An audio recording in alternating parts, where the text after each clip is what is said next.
sure that kids who are reliant on the school systems for their meals are getting fed during times when schools are closed. Now, usually they're busy during Christmas, usually they're busy during teacher work days, and of course their busiest time is during the summer. But with the current situation of COVID-19 just closing schools across the country, No Kid Hungry is stepping up, and they're making sure that these kids who are reliant on the school systems for their next meal are getting fed. And thanks to Claire and her donation tonight on this channel, on this modest channel, and I don't make any aspersions about it. I don't inflate my numbers. On this modest channel, we have created. It's for every $1 you invest, it's 10 meals that you generate for kids. So we've created, we've raised $2,500, or in meals, we've created 25,000 meals on this channel alone. 25,000 meals for kids. And there are a lot of other streamers out there that are doing different fundraisers. Some of them are doing fundraisers for No Kid Hungry. I'm very proud of the fact that we have hit this milestone. This is the third milestone. And if you're curious about those milestones, guess what? I was asked about this earlier. This is going to cover up part of my face, so hold on. Burp. There you go. These are the different milestones that we've got here, and I can see that the Destiny 2 extension is covering it up, so I'm going to move it over to the other side here. These are the current milestones that we've got planned for lunchtime for kids. We've already covered 500. We've already covered 1,000, and this time we're going to do 2,500. This is where I read from a work in progress. And just so you all know, some of the other things that we've got coming up at 5,000, we're going to do sort of a Mad Libs kind of approach to story writing, and we are going to write a story with suggestions from chat. That's at 5,000. 7,500, I will basically stop whatever I'm doing game-wise, and I will purchase a game within reason.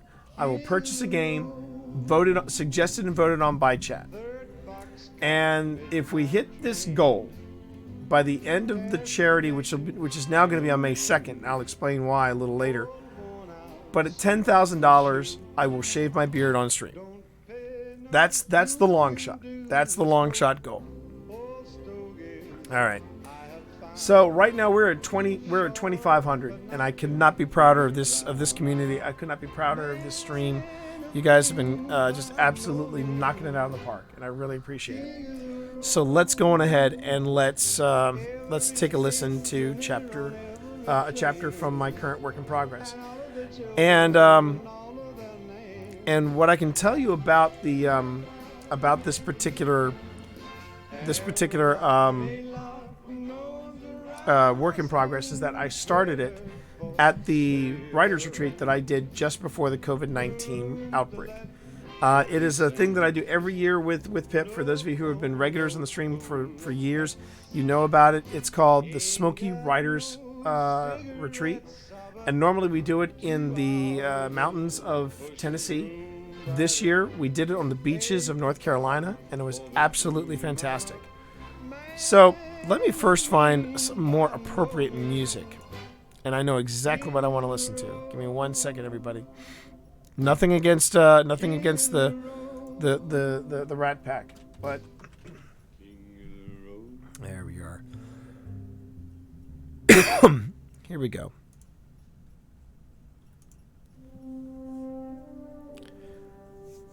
All right. Working title of this particular this particular work is called Alpha. It's just called Alpha. And I'll talk about some of the inspirations, and I will also talk about what my game plan is for this title. And as soon as I'm done with the reading, plus I'll also take questions from chat once we are ready to go. All right. And thank you again for reaching this. No, this is not the superhero one. This is an entirely new work in progress. I was planning to work on the superhero one, but instead I got this idea in my head, and I'm going for it. So let's talk about it. let's go on ahead and read this. This is actually chapter 2. I figured chapter 2 would be a better place to preview here. So chapter 2 of my current work in progress, Alpha. The cold causes his joints to scream out. The smell of metal causes his mouth to water and bile well up in the back of his throat. The sound filling his ears both confuse and terrify him. Don't open your eyes, he begs of himself. Just pretend you're asleep, like you're on the train. The sounds grow louder. It's a language he now understands. They are talking about him. They know he's awake. Derek knows he's trembling, shaking like a goddamn leaf, refusing to let go of a branch, but he needs to see what this place is, where he is. His eyes flick open, and he's a little disappointed. He expects something from an alien abduction movie. He expects to see a ceiling just visible through expressionless faces staring down at him. He sees instead what looked like server racks. He's propped up on a table, his table's angled at 50 or 60 degrees. He is propped up enough to see the wall of server racks opposite of him. The drone coming from the stacks calmed Derek until he hears those confusing sounds again. Then some of the lights by the servers move. They are robots watching him. Big robots. They look like something out of the Stargate series. They didn't look weird, but they looked Egyptian. Something about the design in their heads. He sees 3 of them, staring at him with the red light he saw at Union. Their attention then turns to the servers, and under the light they cast, Derek notices the servers in detail. They look old, like ancient. That does not make sense to him, as they look exactly like the servers he once saw at a farm he visited during his previous job. Those server decks, he was told then, were state-of-the-art. These servers were those kind of servers, but they looked as if sheer will held them together. And these robot things were being used... And these robot beings were using these old state-of-the-art servers for something. Derek looks around the dim room. Cables of all size and thickness snake across the floor. Some of these robot beings were now moving to different parts of the room, their steps very deliberate and calculated. They stepped over the multicolored veins of this antiquated innovation, making sure to prevent any problems in connectivity. Derek finds that curious. His eyes catch some of the cables rising up from this technological spaghetti. The cables connect to him. It would look like as if he was giving blood if the cables connected to him were clear, but he feels no pain, not even a sting from the needle. Or was that even a needle in his arm? The robots have no concern about him at all. They have no one guarding the door. They know he is awake.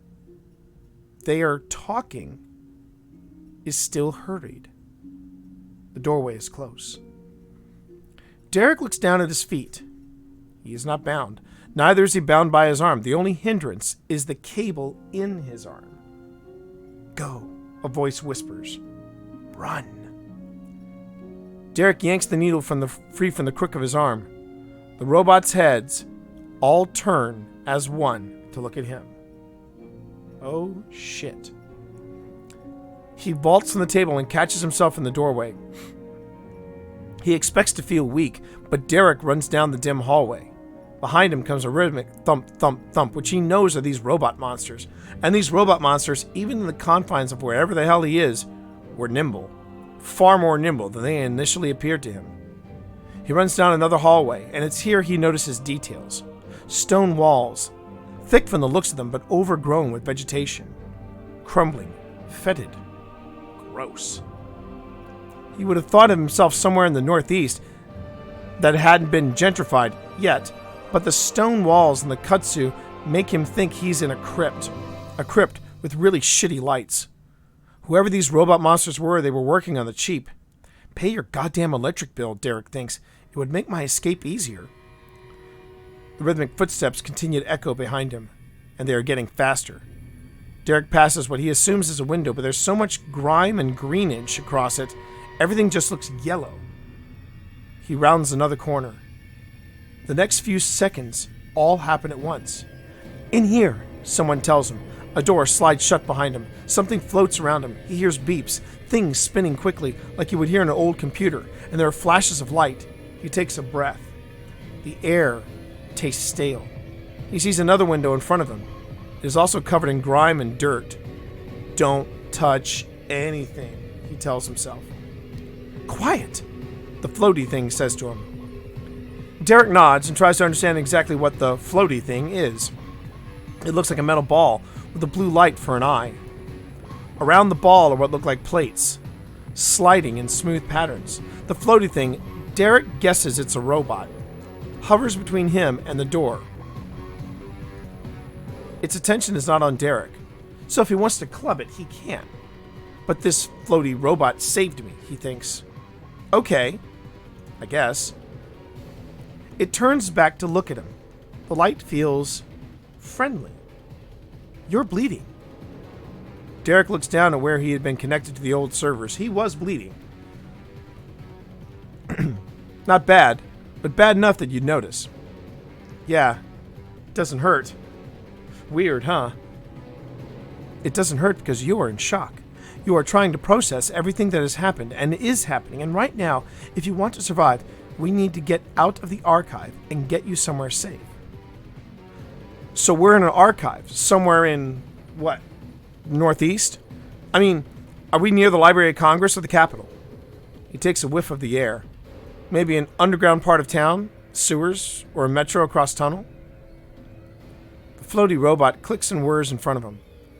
For now, let's just say we're in the archive. Okay, Derek stammers. And what are you? It really amazes him that he is calm, but he knows he's not. The floaty robot says he's in shock, and that's the only thing that makes sense to him right now. The robot looks back at the door, then swivels back to Derek. If you put on that spacesuit for me, I'll answer your questions. I know you have a lot right now. A beam of white light, full of stars, cuts through the dust of the room and lands on what the robot calls a spacesuit, but it looks like something Han Solo or Peter Quill might wear. Friendly robot calls it a spacesuit, so Derek just agrees it's a spacesuit. You asked me what I am. I am an artificial intelligence powered by the light. The friendly robot stops and talks to itself because of course it does. No, that might be too much. I don't want to get too lost in the weeds on this. No, I guess we don't. Derek wants to scream at the friendly robot. He has earned the right to lose his shit as, monster robots were chasing him about 10 minutes ago. He slips on the jacket, and yeah, it's a badass jacket. His younger self would have loved it, and zips it up. I'm okay with taking this one step at a time. The friendly robot looks at him. Good, then we will keep it simple. I am what is commonly called a ghost. Think of me as an iPad that talks back. Like Siri. The ghost tilts to one side. How delightfully nostalgic. Yes, I am Siri, with a faster response time and a mind of my own. Oh, and I won't, quote, play Ariana Grande, end quote, if you ask me to pre-order from Starbucks a Mocha Grande. I comprehend and speak over 2 billion documented languages. Cool. Derek looks inside the helmet, but then looks back at the ghost. Wait. 2 billion languages? One step at a time. The ghost floats back and looks at the helmet. I'm connected to the communications and the HUD of the helmet, if you wouldn't mind. Derek nods and slips the helmet on. Flickering before his eyes across the glass of the visor are different chunks of data. He really hopes his ghost will explain to him. The ghost voice crackles inside his helmet. My name is Caliban. What's yours? Derek. He looks in the upper left of his visor. A section of the circle rendered in a yellow frame begins to blink red. Derek Hardy. Hardy? The ghost replies. Derek Jacob Hardy? Yeah. How did you know my middle name? There's a pause. It feels like the kind of pause that never welcomes good news. Another time, Derek. I need you to get to safety first. You see the radar in the top of left of your HUD? My HUD? Heads up display. Oh, that. Yeah. Red is bad. Whenever you see a hint of red, you tell me. Okay, Caliban. You see the white arrow on the outer perimeter of the radar. Derek sees it and he feels a little smarter. That's the way I'm headed? Well done. See? You are acclimating to your surroundings already. Ahead of him is what appears to be a pitch-black corridor. Caliban floats in front of him and casts out a beam of light. So the ghost is also a maglite. That's cool. If we get separated, follow that arrow and watch for red. Because red is bad. Exactly, the ghost replies. The steps are made of stone. What building in DC has stone steps? Are we talking like Monster Robot bad? Monster Robot. Then Caliban has a moment of recognition. You mean the Vex? I guess I do. Yes, the Vex. They reach another door. Caliban's light changes. It flashes and pulses. Derek guesses he must be working on something inside the door. Those are the beings that brought you here. Yeah, the archive, right? The door hisses open, and Derek blinks at the odd glare. It's yellow, a sickly yellow-green haze. He is in a jungle. So obviously wherever this archive is, it is not in DC, even on its worst day.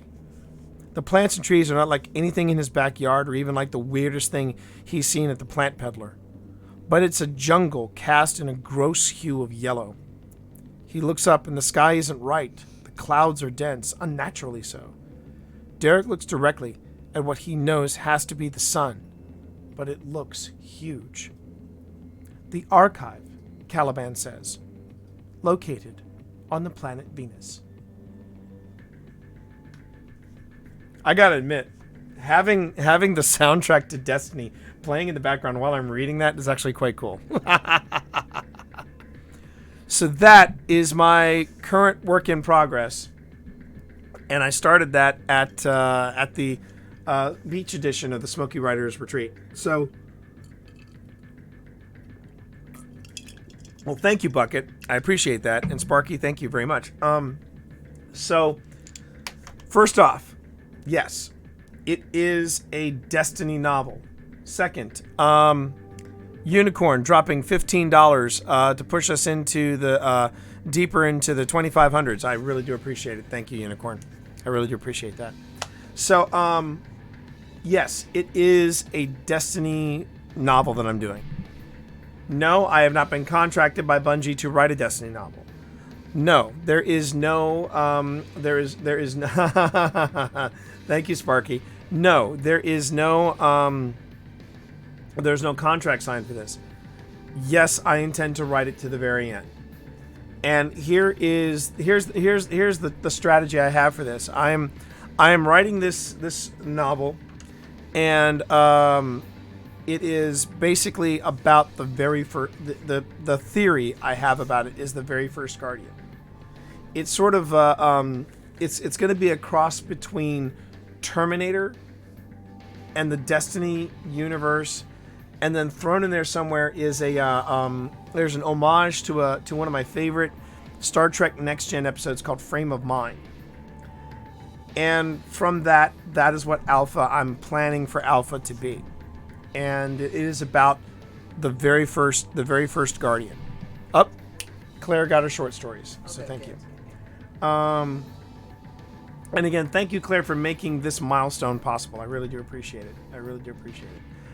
And here's the game plan. So the reason I'm even writing this, because I did think about, hey, you're finally home, Drafty. Well done. You'll have to go and watch the VOD so you can see what the work in progress is. But I was vacationing in Seattle with Pip and Sunny. And I got a phone call from the guy who started this whole writers retreat. This guy by the name of Alex White, and Alex said to me, "So what are you working on? What are you working on for the retreat? Have you thought about it?" And I said, "I really haven't thought of it that far ahead." And he said, "Do I know the timestamp roughly?" Yeah, it's about half an hour back. It's about half an hour back. So if let me first see if let me just see this real quick. If I go to video producer, let me see if they actually it's the beginning. If you look at the VOD, there are two Filippo Freaky Fridays. There is the one that's that is currently happening, and then there's the other one, the most recent Filippo's Freaky Friday, which I will be retitling later. Storytime with Twitch Dad. That's the one. So you basically have to go back to the beginning of this feed. That's all. I've only been live with this feed, Drafty, for about half an hour. All right. So going back to the idea. So Alex said, "Well, you need to start working on that Destiny novel, because if anybody should write a tie-in novel to Destiny, it's got to be you." Now, Alex is a great guy, and he is no slouch. He has not only written his own original fiction, but he also wrote a novel for the Alien franchise. It's called Alien: The Cold Forge, and so he's got the chops. He knows how to do a tie-in novel. And I said, look, the chances of Bungie, it's your destiny to write a book about it. There you go, right there.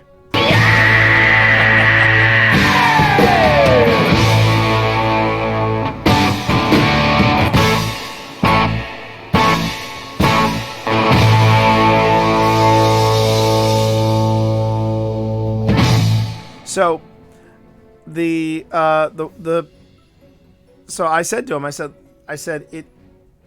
Bungie has not released their IP to allow for people to do a legit a legit tie-in novel, and I really don't want to do fanfic. I would like to see my work find a home. I want to see my work find a place to land. And Alex said, well, look, T, here's the plan. Finish the novel, have it ready to go, pitch to an agent, have an agent pitch it to Bungie.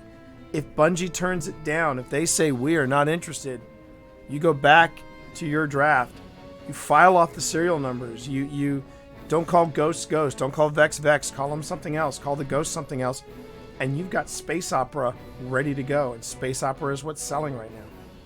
And he's right.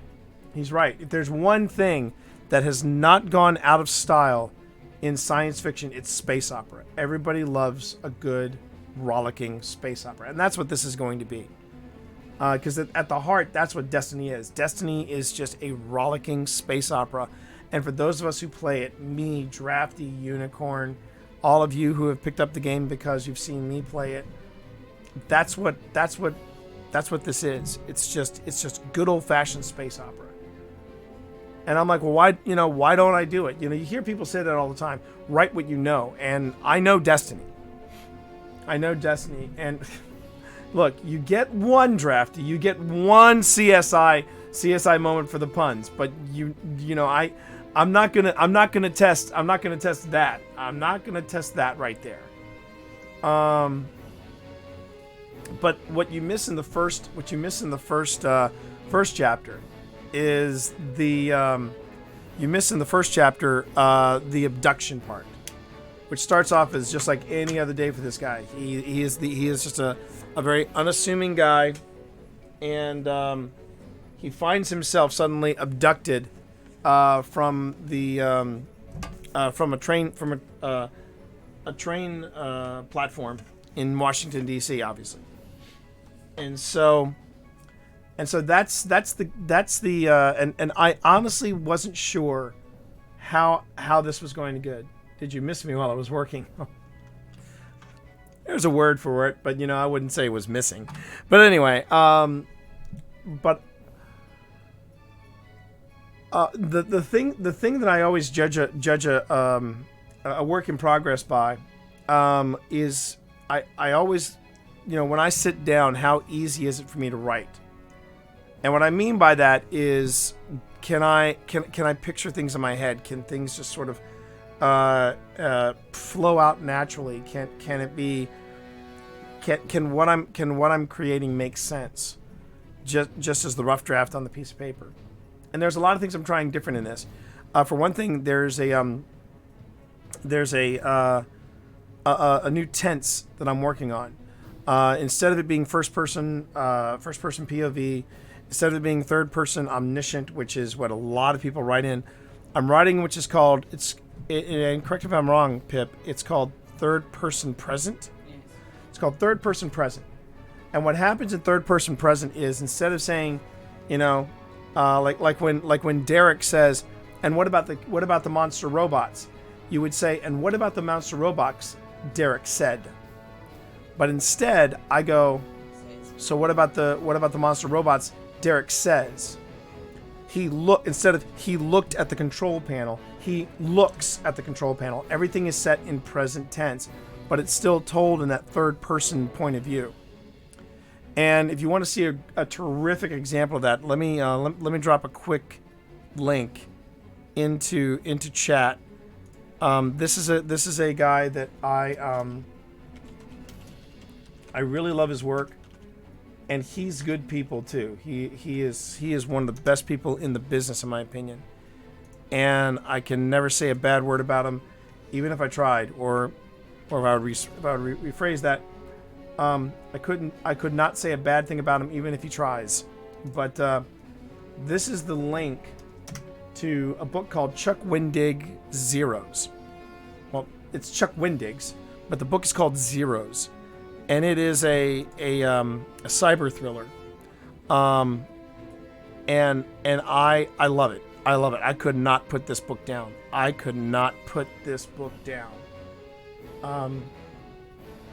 Yeah, exactly, Sparky. Chuck has kind of mastered this style. A lot of his books, a lot of his more recent books. I think Zeros was the first one where he actually did that, where he wrote in third person present. He uses it quite a bit. He didn't use it in Blackbirds. He uses it in. He used it in the Star Wars novels. Yeah, he's used it a bit. Yeah. It's very popular with thrillers and those sort of things. Yeah. Immediate. It gives you an immediacy. Which is what Sparky commented on, and I've been wanting to write in this, and so what I would do is at the retreat, I'd sit down and I'd work for the first half of the day. I'd work on just stuff for Discord for Dummies because I was in the final edits for that, so I had to focus on that. But the latter half of the afternoon, I went on ahead and I worked on this, and everything just kind of flowed. Claire, don't you worry. Pip is working on getting those books for you. Don't worry. Send me the link. Can you send me What was that? An address? I need an email address. Well, yeah, it's the same person. Oh, The same person, yeah. And she wanted Chasing the Bar. She wanted Chasing the Bar, Digital Magic, and Weather Child. Yeah. That I can do. I'll send her a link so that she can download them. Okay. Link incoming, Claire. Link incoming. Oh, give me a minute. Well, she's working on it. She's working on said link. I gotta make the code. Right. So, I sat down and started writing it, and it just felt like the story was writing itself. And when you get into a groove like that, as Pip can attest, that's when you know you're kind of, you know you've tapped into something. And there were commutes to my day job where I was literally on my phone taking notes, basically going, oh yeah, I can do this, and oh yeah, I can do this, and oh, I've got this, and I was thinking to myself, this might be my next big project. So and again, I'm playing it from the point of view that if I can't sell it to Bungie, then I'll just go back. I will file off the serial numbers, and I will then take any of the indicators that it is set in the Destiny universe, and I will make it my own. And it's both simple and hard. I mean, in your heart, you want it to be a Destiny tie-in novel, but I mean, it's a bit like. And I know this is probably a better analogy would be Cassandra Clare. Yeah. Cassandra Clare started her initial stories were pretty much fanfic for Lucius Malfoy, not Lucius Malfoy, Draco Malfoy, and she basically just parlayed it into an entirely new universe, and now it's a big thing. What did 50 Shades? And then 50 Shades of Grey, 50 Shades of Grey. As Twilight fanfic. It was Twilight fanfic, yeah. And again, I would not necessarily want it to be that. I mean, in my heart, I would love it to be a true Destiny tie-in novel. But if it doesn't work out, I feel like there is enough of a story there that I can make it my own. And it's one of those stories where, unlike, so today Pip and I were watching, I'm trying to remember the name of the YouTuber, but it was a YouTuber that basically broke down the failure of Game of Thrones. And she was absolutely brilliant, and she was also very much in the same mindset as me and Pip. And it was really funny in her breakdown of it. She actually put in a film clip. She actually put in a film clip of the cast reading the final script for the first time. And they talk about, spoiler alert, that moment between Jon and Daenerys when Jon basically stabs her. And they're you know, you see Kit Harington and you see Emilia Clarke looking at each other across the table and their reactions. And you see the camera going to all the other stars, and they just look pissed. Especially the actor playing Varys. At one point, you see him do this. You see him just go, and then even better, they did these two cutaway clips where Dinklage is on the set and he goes, right. So the White Walkers who can resurrect the dead have shown up at Winterfell, and what do? We hide in the crypts. Who came up with that idea? And then they cut to another clip of the big reveal of the season. And they go, and they put the mic on Emilia Clarke, and they go, so what do you think of this finale of Game of Thrones? And she does this to the camera.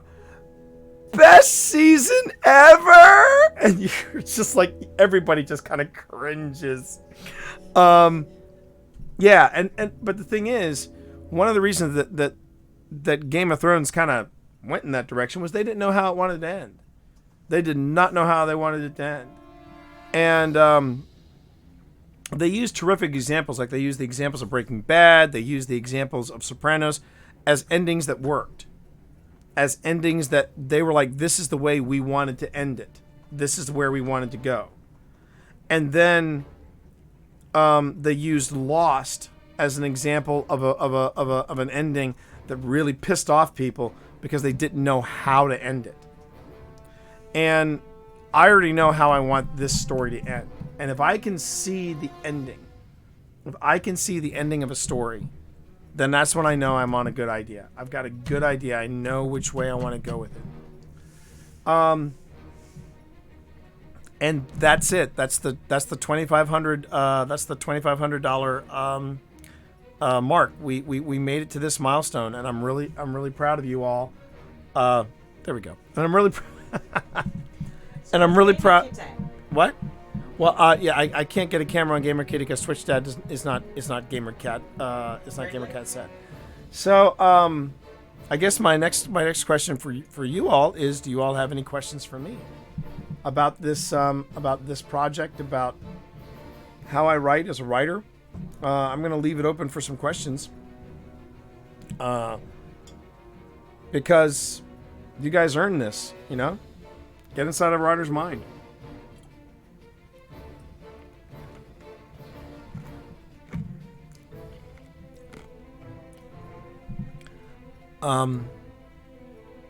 If anyone is curious, yes, it the idea is it's a lot of fun for me to write. I had a really good time at the beach writing this. So I know I'm going to be going back to it. I know I'm going to finish it. When I'm going to finish it, that's a different story altogether, because right now I'm looking at the to-do list across from here. And I've got I got 2 deadlines for Podcasting for Dummies. Well, that's 2 of 4.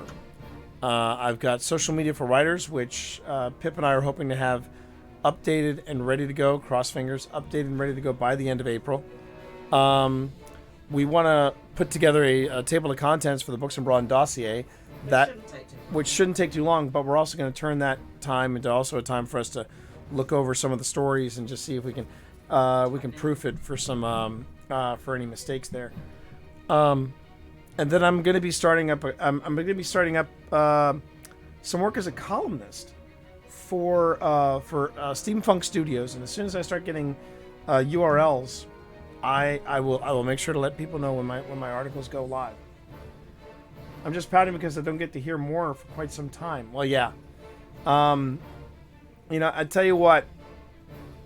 If at $5,000, if for some reason the story doesn't the mad libbing of the story doesn't work out, I can always pull out the manuscript and read another chapter. Read the next chapter if you like. I will look up your donations, Unicorn, and have a final tally for you first thing tomorrow morning, if that's okay. Because it is getting late on this end, and I just wanted to give everybody some time to ask me questions if they had any questions about writing. But I will definitely do that for you. Not a problem. Okay. And thank you again for all of your donations. I appreciate that, Unicorn. 2515. That's just amazing. 25,150 meals for kids. You all are crushing it. You all are crushing it, and I love it.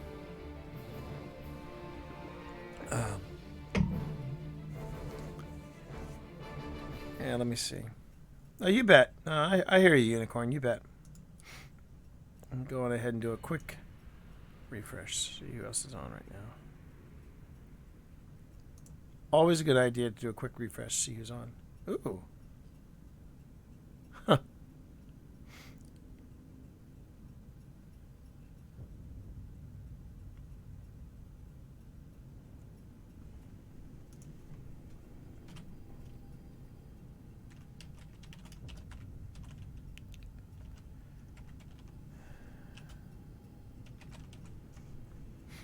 Well, you know what? If nobody has any questions, then why don't we go on ahead and let's do an end of the night raid. And I'm going to really treat you guys. I can't wait to see what these folks are up to.